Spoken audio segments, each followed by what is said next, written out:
Extra Bases with Bristol and Booth. The semi-annual Extra Bases with Bristol and Booth, because I don't even want to look how long it's been, Jeremy, since we've been doing, since we've done one of these. It's been a long, long time. It's Get been a everything few out weeks. of your teeth there.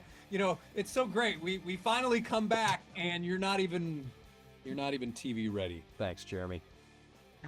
Let me stall for a few minutes. It's been, it was a hot day today. I was out there, I was doing my thing, had the vest on. Happened to be in town for a couple days. Look, it's been a very busy summer, busier than ever on my side. And Is that good or bad, Jeremy? TBD, to be determined. yeah, I mean, it's better than not being busy. It's just let's say it this way, I'm thankful for it. I'm looking forward to having a little better balance as we continue to grow. That's probably the right way to say it. I'm looking forward to an alleged postseason at this point in time. So It keeps there's getting that. tighter and tighter and tighter. If someone said, I want you to lay $1 million on which of the three AL West teams to win the division, those three being the Rangers, Astros, and Mariners, which one would you lay $1 million on the line for? Mariners. Yeah. And I said that a while back. And when they come to town, they have a trip here still, Yes, they right? do. Yeah, I'm not. I don't know if I'm missing a pitch. You know what I mean? I think that's going to be a very important series to see what happens. Do the Rangers come back here too? Rangers do. Rangers are here. I should have known this. I thought they were here. Rangers are here from the 15th through the 17th, and then the Mariners come into town from the 19th through the 23rd. So That will be the most important 6 games of the season. yeah. So for me, I'm putting it out there now. I will be there, not the 15th, but the 16th, the 17th, and then 19 to 23 before I head back to the Dominican Republic. I'm going to be there for almost every pitch. I'm not missing a thing. Oh yeah, that's And- next week. Right. And so, right. Yeah, next week. So I want to get a feel for the club, but more importantly, when you look at their chances for the postseason, yeah, that's the biggest stretch they're going to have. If they fold in that stretch, you can shut it down. There's a week left after that. There's momentum on both those other clubs. And the Rangers are gaining. I'm not pulling against the Rangers because that's bad karma for some other stuff I've got going on, but I'm still pulling for the hometown team to hold what they should. It's the second year in a row that they had a club that's good enough to win the division and good enough to go deep into the postseason, and they're just not using it right. It's the second year, and it's beyond baffling and it's beyond frustrating. And as good as I felt about what Joe Espada and company were doing with 4A guys, that's how bad I feel about what they're doing with their stars. It is not a fun thing to watch. And I imagine that has a lot to do with the lineup construction. Yeah, I mean, the medical staff should probably be replaced as a whole because they keep, their job is not good. And look, they're going to get mad at me for saying that. And I'm not talking about strength and conditioning. I'm not medical, right? Medical with diagnosis and treatment and medical. When it comes to lineup construction, I don't know what else you got to do. I haven't looked at the record. Yordan Alvarez is just blistering the baseball, batting second, and the wins have really not followed. Oh, wait a minute. So you mean it's about more than the solo home run or the double in the gap with nobody on base? Who knew? Didn't we do this last year? I mean, didn't we learn from this? All these analytics, all the stuff that we do, we use them. I'm even talking in Hartford in a couple days about analytics and what we use to roll forecast and predict and tighten things up and how that's going to go forward. I'm all for it. But man, the number one metric you need to go by is wins and losses. Wins and losses. And you did this a year ago with Dr. Bregman. And now you're doing it again with Alvarez and Altuve. What is your problem, man? Put Altuve in the two spot, move Alvarez down behind him the 3 spot, leave Correa where it's at, and let it rock. Yep. You're not doing it. You're sitting there going, he's got to hit second because the numbers say no, I know he's your best hitter. He's got to hit second. He's got to get to the plate the most times. Okay, well, who on base? Because he's not, he doesn't, the man should not set foot on the dirt or the grass between the bats. He should not go out and patrol a position unless he absolutely has to because of what it does to his body. And we're sitting there talking about this guy like he's got to go steal bases, hit doubles, and score on singles. What are we actually doing right now? To me, it's not even about the discussion. It's absolutely frustrating to watch from a baseball perspective. And these guys are playing with the city's emotions because I think the city's starting to see it too. There's other people in the media are going to say, yeah, he's doing this. Yeah, okay, but it's not just about the one guy. It's not, you got to win games. It's not one player winning games. He's got his team on his back, yo. Well, his team is 2-10 in the last, 2-8 in the last 10. They were 3-7 in their last 10. I apologize. 3-7 in the last 10. At some point, they were 2-8 or 1-9. They won on Wednesday night. So Which Alvarez, Yordan in his games in September thus far, hitting .516 with an OPS of 1365. That was 7 games, 6 runs driven in, 2 homers, 3 doubles. But in those games, they were 5-6. Now they are 6-6 with Yordan batting second. Do we have the clip from last year where we said, hey, Joe, you've won twice as many as you've lost with Alvarez hitting in this spot. And then you've won. Do we have that clip where you asked in the postgame press conference? Yeah. Because it might be a good time to bring that up because maybe Joe's forgotten what it means to hit Alvarez third and have you guys that can, do some more things at second. My guess is they feel that no one else is producing, so they've got to get the one guy who is producing the most at bats. Okay, let's play a little game here, a little analogy. All right. So I got 2 hands. All right. Look, 2 hands. Okay, 1, 2. In one hand, winning games is cash money. You know why it's cash money? Because the fans come, contracts add up, the league's happy. It's literally cash money. So this wallet right here is going to represent cash money, okay, for this demonstration. Now, when you win more games than you lose, or more games than the other teams that you play, you can get into something called the postseason. And when you get into that postseason, you can play a little while to win a championship, which once again is cash money, which means you'd want to give yourself the best chance to win games. Now, there are formulas that win games, okay? Those formulas, again, lead to cash money. So we have proven formulas going to be called cash money. Then we have other formulas that are guesswork, that are wishing and hoping, that are maybe, hey, if I do this, the probability says, if I do this, I might do that. So what I'm going to do is I'm going to put the cash money, which is the proven formula, in this hand, okay? And I'm going to put the wishes and hopes in this hand. And I'm going to watch which one is heavier and which one fills up first. Yep, you guessed it. The thing that wins games in the cash money is right here. You can hold on to it and filled up. And this is still grasping for air and straws and all kinds of stuff. Okay? Stop hitting Alvarez second because the man's going to hit anywhere. Put him in a place where you can get guys in front of him like, I don't know, what's the guy's name? It's going to come to me. Jose Altuve, might be a good guy to hit in that spot and hit behind Jeremy Pena because it took us 17 years to put Pena back at the top of the lineup. We didn't agree on that or whatsoever. Move that in situation around and let everybody go to work. Otherwise, you deserve what you get. You deserve what you get. You deserve to lose. You deserve to be in that conversation, for the city be mad, and for everybody in baseball to laugh at you. Adam Sandler, what did he say? Remember that bit? They're all going to laugh at you. It's the same thing. They're going to laugh at you, and you deserve it because you're doing it to yourself. I have bad news for you. What? I think I deleted from our files, our archive, the post game from the you never from the AL from the wild card series last year. You don't. But I think it lives on. I think it lives on in one of these podcasts. So yeah, well, it's there because we talked about it a lot. It's like 44-22 or something like that. Yeah. So Carlos Correa has proven to be a guy that you can hit behind Alvarez. Yep. Through September, 8 games, he's got an OPS of 816. 2 homers, 5 runs driven in, 278. That's good enough to be your cleanup guy. So to have, and granted, Jose Altuve has been struggling, but you don't think putting him between Jeremy Pena and Yordan Alvarez would help him? I mean, Jeremy Pena, Jose Altuve, Yordan Alvarez, Carlos Correa, that's a pretty good top 4.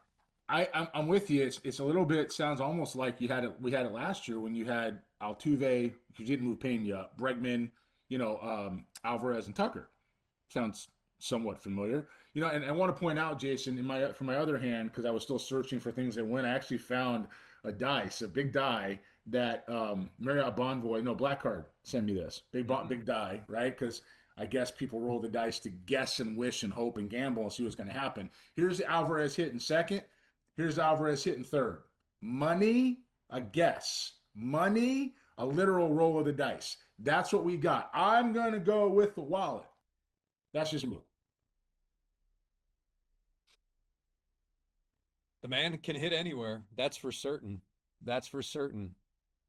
Look, they have enough pitching issues right now. They don't, and they will for the rest of the way. They don't need to have guys struggling in the lineup to score runs. You just don't need to do it. And the fans are going to say, "Oh, the team's got to hit. The team's got to hit." We've been over this. Fans, I will say this in Houston, are starting to wake up to it. And some of the beat writers and some of the other television personalities are waking up to it. They're talking about it. They're not talking about it as vehemently as we are. It takes everybody 3, 4, 11, 12 years to come around to our concepts to say we were right. They want to wait a little bit. But when it comes to what is going on, they're talking about it. They're starting to notice. And when the media, who is the people that talk to fans and the fans who talk back to media, notice that what you're doing is so egregiously wrong, like broadly notice, okay? That's when you got to get concerned, because that's when the owners notice, and that's when the other people around the club notice, and that's when regime change happen. And if Dana's not fully behind it, um, then he needs to make a change. You can't just let Joe do this. You can't let the analyst do it. If Dana is fully behind it, then Dana, my dude, make a change. Enough, man. Wins and losses. You've been doing this thing for a long time. You know it's all about wins and losses when it comes down to it. Well, you offer the opinion, and I just merely lay out the facts and the numbers and put out other possibilities. And And how's that working out?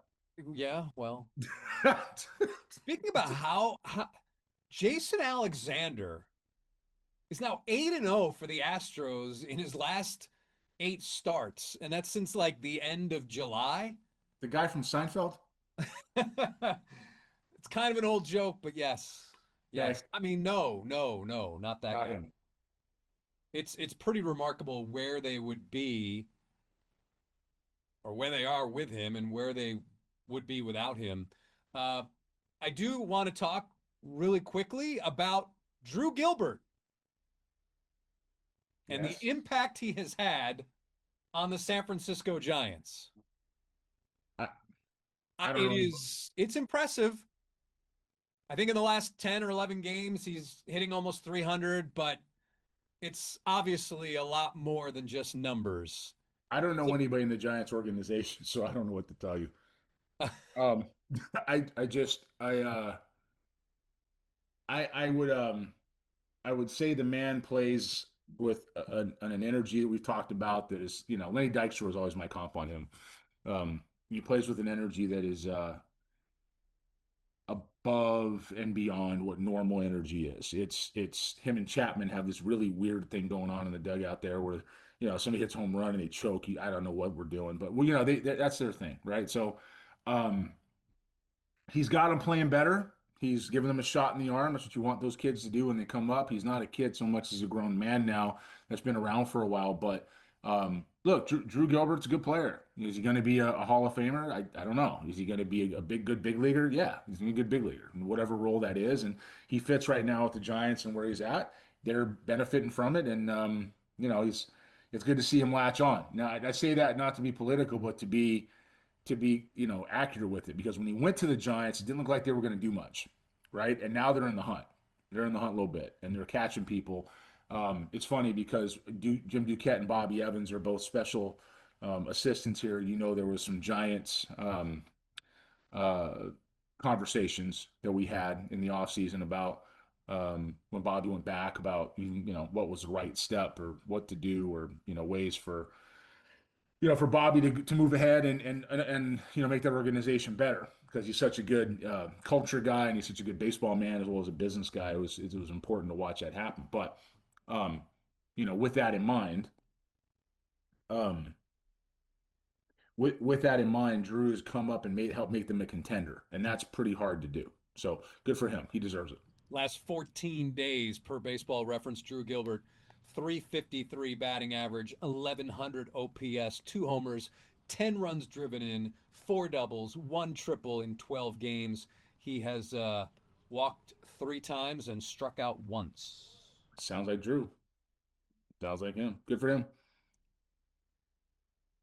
You still think Justin Verlander would have been a nice addition here? I don't get why they didn't do it. The Astros could have brought in Justin Verlander.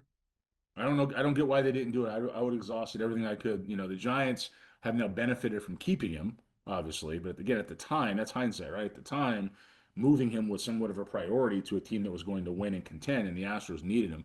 A reunion in Houston would have been a nice way for him to finish, assuming this is his last year. I think he gets one more. I don't know what it's going to look like, but I think he gets one more year and then he's done. But assuming this would have been it for him, would have been a nice place to finish in Houston. Instead, the Astros and the Giants are in all dissimilar positions. As you roll through it, they're not that different. The Giants, what's the Giants' record now? 74 and 72. Now, where are the Astros?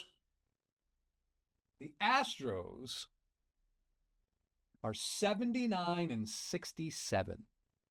So it's a 5-game differential. It's not that bad. So with It's not. 16 games remaining, where do the Astros, they need to be, which amount of wins? Like 88? Would that make you feel better?